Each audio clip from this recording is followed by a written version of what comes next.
un atelier coupe ce matin en 2 temps. Premier temps, règles de sécurité, FFA MHE, comment couper en sécurité sans abîmer ses partenaires d'entraînement.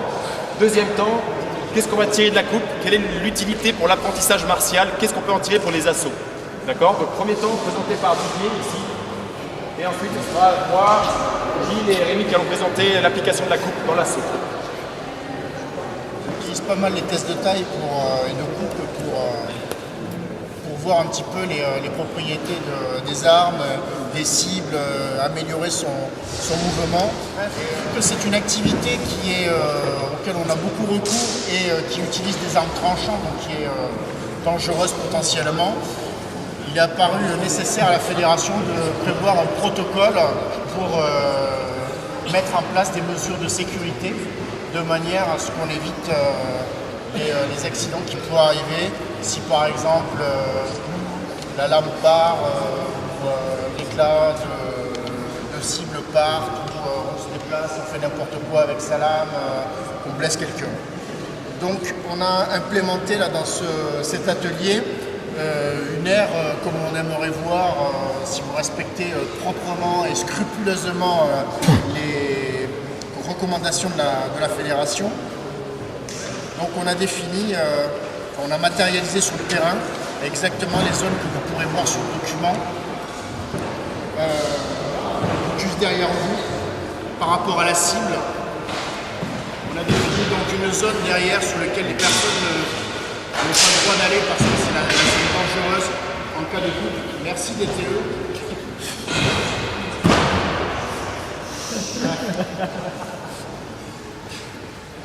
C'est la zone dangereuse où on va éventuellement prendre des éclats de cible, où on pourrait avoir une lame qui glisse de la main. C'est déjà arrivé dans certains pays. Donc c'est une zone interdite.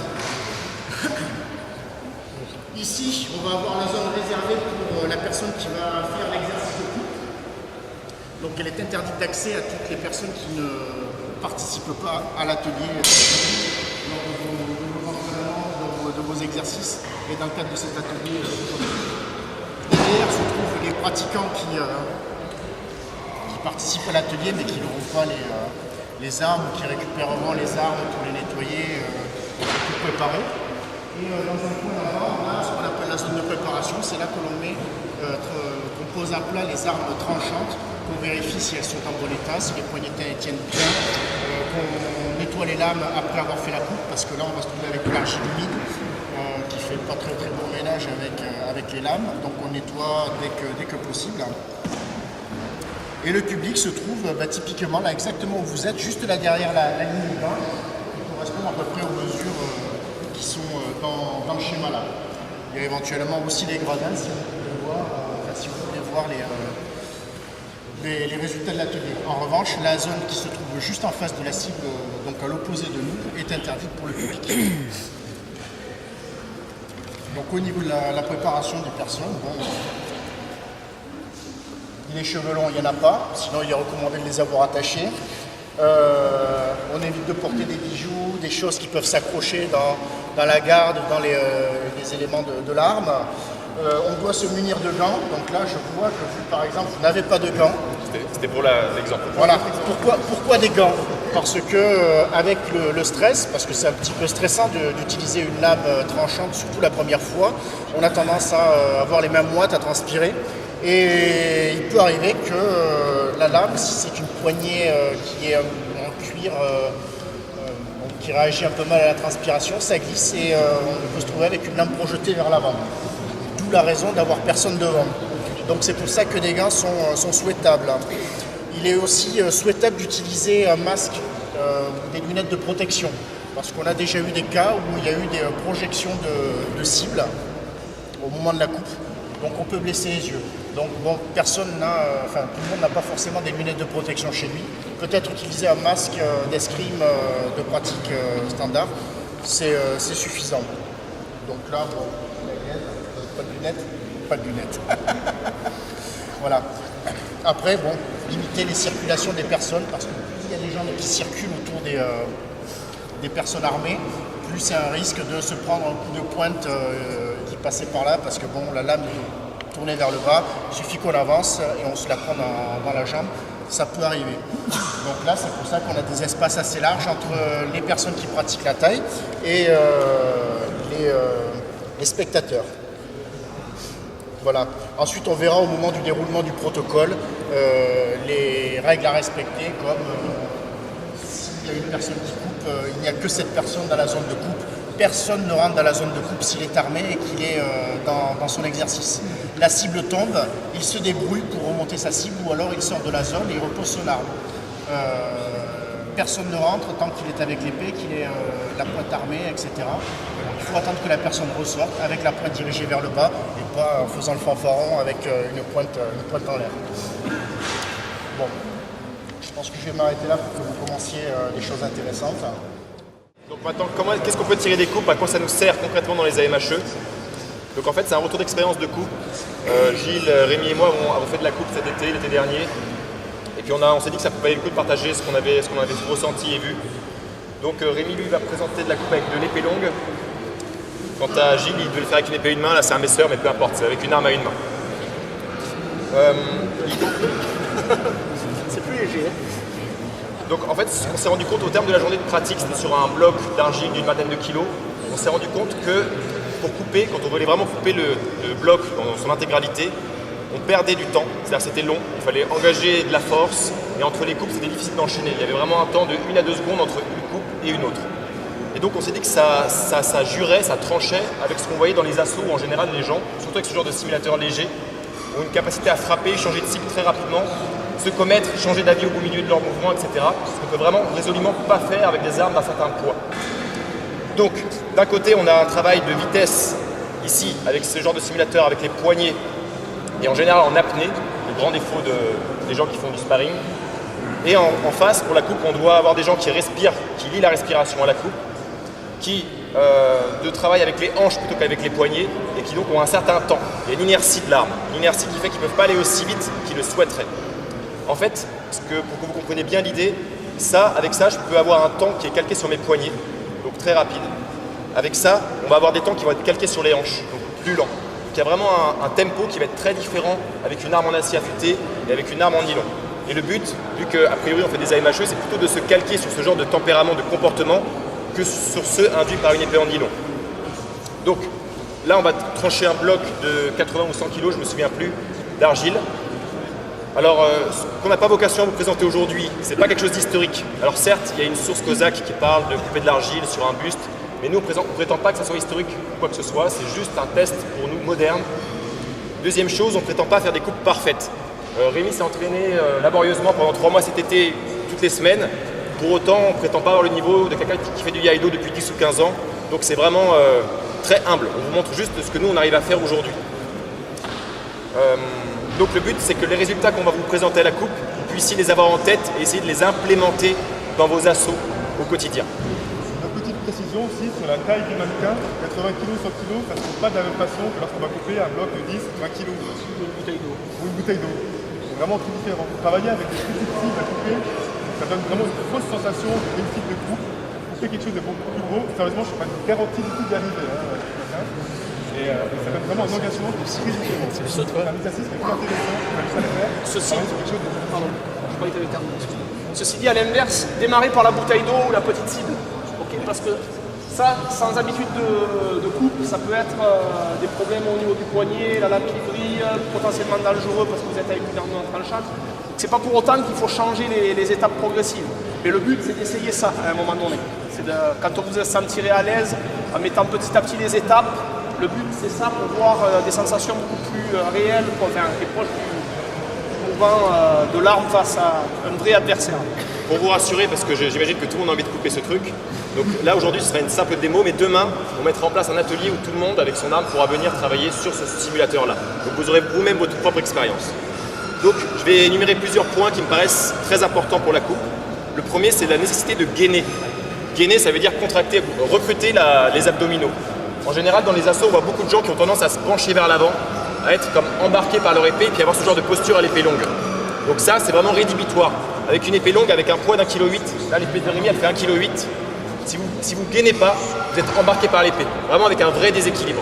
Donc il y a nécessité vraiment d'utiliser les hanches, serrer les abdos et travailler vraiment bien, avec une posture bien droite. Donc ça implique un effort physique que les gens ne soupçonnent pas toujours dans les AMHE. Autre chose, quand on est gainé, on conserve l'équilibre, c'est ce qui permet également d'enchaîner les frappes. Parce qu'une frappe, on donne tout en sautant, c'est une chose, mais faire une frappe en étant stable, en étant capable de renchaîner dans les 2 secondes une frappe propre de l'autre côté, c'est autre chose. Et là, il faut vraiment préserver son équilibre le plus longtemps possible. Le deuxième élément majeur, et ça c'est vraiment quelque chose sur lequel on voudrait insister particulièrement aujourd'hui, c'est la nécessité de gainer les poignets. C'est-à-dire qu'en fait, nous, quand on frappe, les deux, à l'épée à une main ou à l'épée à 2 mains, considérez que l'axe qui va de la main à l'avant-bras, c'est comme verrouillé, comme s'il y avait une tige en acier qui liait les deux. Avec les simulateurs en nylon, je l'ai vu, je le vois tout le temps, je sais comment ça fonctionne, on travaille comme ça. Pour aller le plus vite possible, on envoie des poignets. Donc, on a ce genre de travail de poignet, vous voyez. Je vais envoyer des extensions maximum du poignet. Ça, c'est dangereux et ça fait mal avec une épée à acier, ça ne coupe pas, ça ne fonctionne pas. Deuxième chose, on travaille aussi souvent en ouvrant les mains. C'est-à-dire qu'en fait, quand on veut aller vite, on fait ça, on lâche, vous voyez. On lâche, on lâche, on lâche, on lâche et on recrute pour frapper. Ça, c'est pareil, c'est un vrai danger avec une épée en acier. Il y a vraiment le risque que ça vous échappe des mains avec l'inertie. D'où la nécessité de tenir, d'avoir les paumes bien serrées, les poignets gainés et de travailler tout du long comme ça. Donc ça implique vraiment une chose fondamentale. Ce que je veux dire, c'est que quand vous gainez les poignets, ça vous oblige à être plus souple des articulations antérieures. C'est-à-dire que tant que je suis souple avec les poignets, je peux avoir les hanches qui ne bougent pas parce que les poignets font tout le travail de souplesse. À partir du moment où je verrouille les poignets, c'est mes épaules, mes hanches, tout le reste qui doit bouger. C'est-à-dire que c'est mon corps qui va se mettre au service de ma lame et pas juste mes poignets qui vont faire le travail de souplesse. Donc en verrouillant la souplesse des poignets, vous allez déverrouiller les hanches, les épaules, les coudes. Ce qui fait cruellement défaut dans les assauts. En général, les gens campent une jambe devant, boum, boum, boum, boum, boum, gauche-droite, ils envoient juste avec les poignets. Je me permets d'insister sur ce que dit Gaëtan d'un point de vue de la mécanique humaine. C'est vraiment très très important. Avec un simulateur qui fait 400 grammes, je crois, le nylon, vous avez l'effet canne à pêche. C'est-à-dire vous pouvez faire le mouvement pendant des heures, il n'y a pas de contraintes physiologiques qui se produisent et il n'y a pas de pathologie qui naissent sur vos poignets.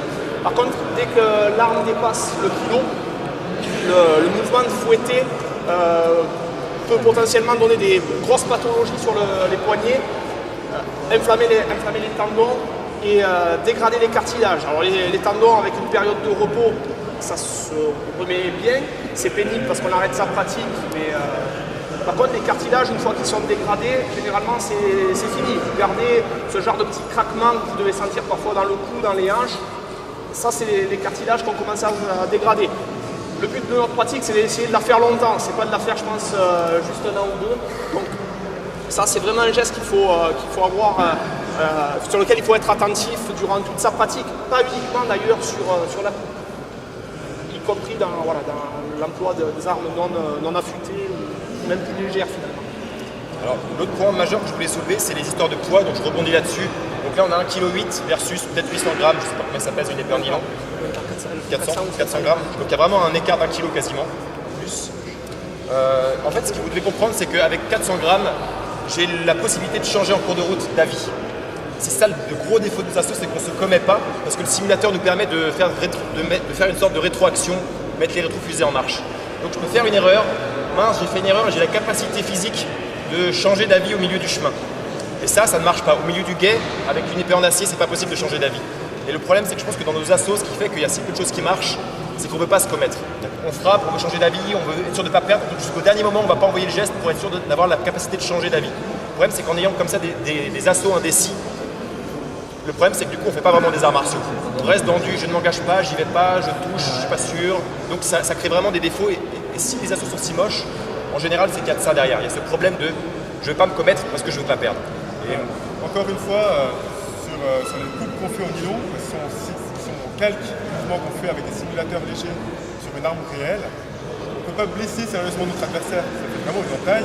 Si on tombe sur un os ou quelque chose, la lame elle ne passera pas. Une coupe, ça nécessite vraiment de s'ouvrir et vraiment d'envoyer la purée. Il faut y aller. Si on veut faire mal à son adversaire, ouais, c'est pas avec les poings. Couper, c'est comme exactement ceux qui ont déjà des pratiques un peu de boxe ou d'arts martiaux. Ça va rien faire. Hein. Donc j'y aille. Si je veux faire quelque chose, si je veux que ma frappe ait d'impact, vraiment que je donne beaucoup de choses. Je joue mon bassin, je frappe avec vraiment une intention de passer à travers. À l'épée, c'est exactement la même chose. Alors justement, je voulais vous dire une différence majeure entre ce que j'appelle toucher et couper. Dans les assauts, on touche, parce que le but c'est de toucher l'autre finalement, donc c'est pas couper. Et ça amène à un biais majeur que vous avez tous constaté, tous pratiqué, tous vu. C'est qu'en fait, dans les assauts à l'épée longue, on ne fait pas des Oberau, on fait des Scheitelao. C'est-à-dire qu'en fait, on frappe comme ça, ping, les poignets pour toucher le plus vite possible la cible qui est en face de soi. On fait une sorte d'effet élastique avec les poignets pour aller le plus rapidement du point A au point B et toucher la cible. Et le problème, c'est que du coup, en fait, il y a un problème avec ça, c'est que la même main, c'est-à-dire ma main droite, est à la fois la main motrice et la main directrice. Ma main gauche, elle est juste ici, puis je fais juste paf. J'essaie d'aller trouver ma touche. Or, en théorie, mécaniquement, il faut qu'il y ait une main directrice et une main motrice. Normalement, c'est la main gauche qui est la main motrice et ma main droite qui est la main directrice. Et du coup, il y a un changement majeur que j'illustre avec une petite métaphore, c'est le boxeur versus le sagittaire. Le boxeur fait le jab, boum. Ça, c'est souvent ce qu'on fait en guise de Oberau, en guise de coup de haut, on fait des jabs. Alors qu'en fait, il faudrait être sagittaire, en rondeur. Vous voyez, l'idée de la ligne droite versus l'idée du cercle. Et souvent, dans nos assauts, on est dans des lignes droites. En fait, on met des espèces de petites jabs, mais on n'a pas l'idée d'une coupe où on s'inscrit dans un cercle. Donc ça, c'est vraiment un défaut que j'ai constaté très régulièrement. Pour l'épée une main, la spécificité, c'est que vous allez avoir le travail de la main droite et de la main gauche à l'épée à deux mains réunis sur l'épée à une main. C'est-à-dire, au lieu de faire de jab que dénonce Gaëtan, ce genre de choses, vous allez travailler vraiment sur ce mouvement circulaire. Ici, même si je pars d'une garde à l'épaule, je vais venir travailler en cercle et non pas comme ça en lançant ma pointe devant. Donc les deux mains sont réunies ici. Et le tout dernier élément que je voulais soulever, et je pense que mes camarades ont peut-être des choses à ajouter ensuite, c'est les questions des jambes. Souvent dans les assauts, sincèrement, le défaut numéro 1, c'est camper la jambe droite devant et se brasser. En fait, on se bat pour le carrelage qui est sous nos pieds, on meurt pour un bout de carrelage. Tac, on tient, et puis là, on lâche plus rien. Et le problème, c'est que ça n'a aucun sens au niveau de la coupe. La coupe, elle nécessite à chaque fois de recruter les hanches. À chaque coupe, nécessite de recruter les hanches. Donc, il y a aussi un élément majeur avec ça, c'est que moi, depuis que je pratique comme ça, depuis que j'ai implémenté ça dans ma pratique, bouger tout le temps, recruter les hanches, recruter les jambes, physiquement, c'est éreintant. Entre un assaut dans lequel je me contente d'envoyer des poignets sans bouger, et celui dans lequel j'envoie les hanches, je bondis, je frappe, je recrute tout, je frappe plus lourdement, moi je finis en sueur, en 3 minutes je suis mort, et pourtant je m'entraîne vraiment souvent dans la semaine. Donc ce que je veux dire, c'est que je pense qu'on est aussi déphasé. Il y a un vrai engagement physique qui est requis quand on veut être proche d'une idée de coupe. Et tout dernier point, et je ne sais pas si après vous aurez des choses à rajouter, donc du coup nous ce qu'on voudrait dire, c'est que dans les conventions d'échange, quand on fait de l'échange de l'assaut, il y a des conventions. Des conventions, on se met d'accord entre nous, mais je pense qu'il y a des choses qu'il faut qu'on respecte. La première, c'est frapper avec une intention, cette intention qui s'amène à s'ouvrir, à se commettre, donc avec le risque de perdre, et du coup vous êtes plus juste. Vous risquez de perdre, vous êtes plus juste. Et aussi ça joue sur la vitesse du coup. Mais il faut que les deux le travaillent, parce que s'il y en a un qui joue des poignets et l'autre qui joue des hanches, celui qui joue des hanches va a priori se sentir lésé. Parce qu'il va dire mais c'est bizarre, je suis lent, comment ça serait que l'autre gagne sur moi avec les poignets? Il faut que les deux acceptent de descendre un peu en vitesse. Et le dernier point, c'est c'est d'avoir vraiment l'intention de frapper et de ne pas avoir immédiatement les suites en tête. Souvent, on en met une première, on a déjà tout un drill en tête, 1, 2, 3, 4, 5, et du coup, il n'y en a pas une des 5 qui est une vraie coupe. Les 5 sont des touchettes, tac, tac, tac, tac. Et le but, c'est d'essayer d'avoir l'intention de couper sur une première, ça a échoué, couper sur une deuxième, ça a échoué, couper sur une troisième, mais du coup, mon temps d'action-réaction est beaucoup plus lent que si je me contente de faire tac, tac, tac, tac, tac. Avec les poignets, là, je peux en faire 10, je peux en faire 1000 à la minute, quoi. Vous avez des choses à ajouter? Moi, je vais rajouter une chose. Un moyen de respecter ce que vient de dire Gaëtan, et c'est justement pour ça qu'on fait de la coupe, c'est varier les simulateurs. Depuis quelques années, avec l'accessibilité de ce genre de produit, c'est pas cher, ça fait pas mal. On pratique de plus en plus avec le nylon. Or, la finalité médiévale, donc la finalité historique, c'est d'enfoncer ça dans la chair de notre homme. Okay, et ils vous aimeront, ils vous acclameront pour ça. Mais aujourd'hui, on ne peut plus le faire. Ne le faites pas, c'est mal. Okay. Donc, ce qu'on fait, on quadrille la pratique, on quadrille le geste historique avec ce type de simulateur, mais aussi avec d'autres, avec des simulateurs bois, avec des simulateurs acier non tranchants et avec des simulateurs acier tranchants. Okay. C'est la prise en compte de cette variété de simulateurs qui va nous rapprocher du geste historique. Ne restez pas sur le plastique, okay. Contrairement à ce que dit la chanson, le plastique c'est pas forcément fantastique. Donc essayez d'avoir un champ large, un spectre large de simulateurs, ça vous rapprochera du geste historique. Et je pense que vous faites tout ça pour vous rapprocher du geste historique. Dernière chose également, parce qu'on a une épée longue, on a souvent tendance à vouloir garder des distances pour l'adversaire vraiment hors distance finalement. Une bonne coupe, ça se fait vraiment avec une partie proche de l'épée. Ça veut dire, ce qu'on ne voit jamais en assaut, il ne faut pas se toucher avec la pointe de l'épée, il faut se rentrer dans l'arc à cette distance-là. C'est vraiment, vraiment difficile à approcher comme distance. Parce qu'on juste avant la distance de corps à corps en fait. C'est vraiment la coupe, ça se fait juste avant la distance de corps à corps. Elle est très désagréable. On rentre ici, mais c'est vraiment stressant de se trouver là, de devoir balancer à cette distance. Bah, vraiment, l'épée longue, je coupe ici. Quoi. Ça s'appelle épée longue, mais ça ne veut pas dire épée à 2 km. C'est vrai que c'est assez proche. Pour ceux qui étudient un peu Fioré, ils distinguent le corps à corps du jeu à longue distance. Mais en fait, ça rapproche ces jeux de distance, de travailler avec cette partie de l'arme où pour Fioré, c'est de l'épée longue. Ça va être frapper avec ici et non plus l'extrémité de la pointe, frapper sur cette zone-là. Ça va rapprocher les deux distances. Et ça explique comment on peut passer plus facilement de l'un à l'autre et non pas des fois la touche à 3 km et la touche où on est là. Justement, là-dessus, en fait, je c'était un des majeur dans les assauts, c'est que souvent, soit on est trop loin, donc on est dans une sorte d'approche très lointaine, soit alors on rush et on est tout de suite dans de la lutte. Et en fait, c'est parce que je pense qu'il y a une peur normale, humaine, du feu. C'est-à-dire la distance de feu, là où vraiment l'épée elle est efficace, tout le monde a peur de ça. En boxe, quand on débute, on ne peut pas aller là, on fait le truc, on rentre pour te coller. Et pourtant, je pense qu'idéalement, la distance de coupe qu'il faut accepter. Sauf que c'est dangereux, ça fait peur, on n'aime pas parce que le temps de réaction il est super court et je me dis mince, j'aurais pas le temps. C'est là que ça se passe à un cheveu, c'est là que tout se passe en frôlant, et c'est là que se passent les arts martiaux, je pense aussi.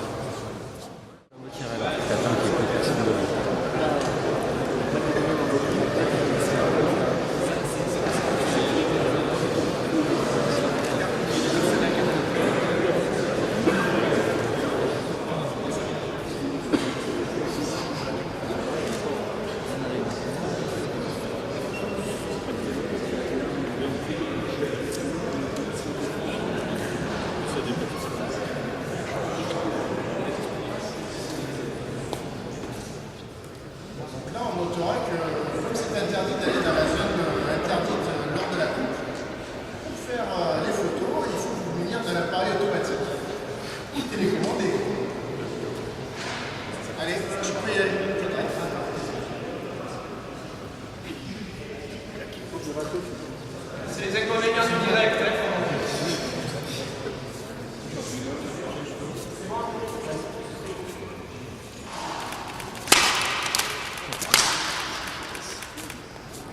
premier coup, il est pas mal.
Regardez certaines postures de manuscrits, vous voyez rarement les poignets qui snipe. Regardez Fiori, il est souvent très précis sur les poignets. Les poignets sont souvent gainés. Avec Rémi, tous les deux, on travaille sur les pélanges de Fiori. C'est pour ça que je prends cette image.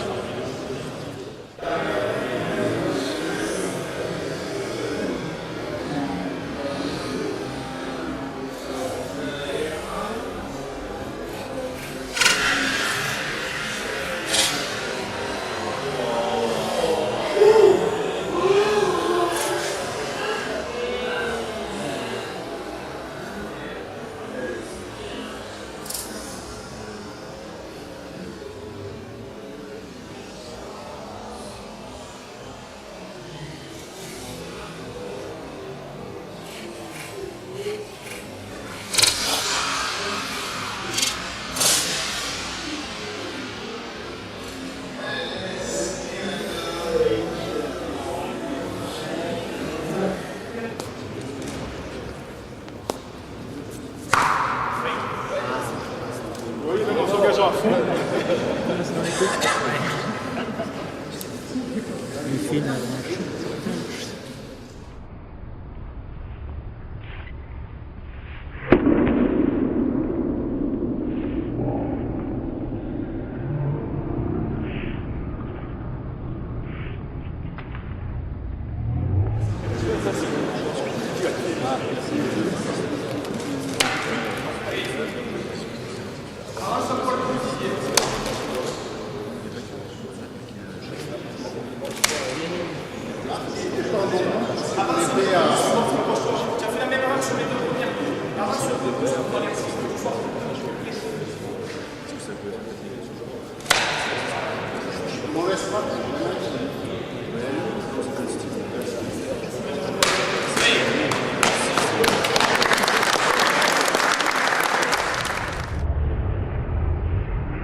fais ta préparation, fais gaffe parce que ce petit poignet, essaye de gainer pour voir. Ouais. C'est ce che il portoghese. Belle le valette.